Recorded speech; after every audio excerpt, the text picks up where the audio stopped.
Welcome back to Telugu cartoon world.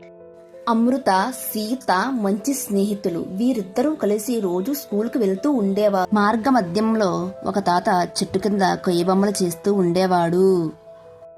అమృత ఆ బొమ్మల్ని అదే పనిగా చూస్తూ ఉండేది. తాత, నా కోసం ఒక బొమ్మ తయారు చేసిస్తావా అని అమాయకంగా అడుగుతుంది అమృత. అప్పుడు తాత, నీకు ఏ బొమ్మ కావాలో చెప్పు అని అడుగుతాడు. వీటిలో ఏనుగు బొమ్మ లేదు, ఏనుగు బొమ్మ చేసి ఇవ్వు అని అడుగుతుంది అమృత. ఏనుగు బొమ్మకి 50 రూపాయలు అవుతుంది అని చెబుతాడు. అప్పుడు అమృత తన దగ్గర ఉన్న డబ్బుని ఇచ్చి మిగతా తర్వాత ఇస్తాను అని అంటుంది.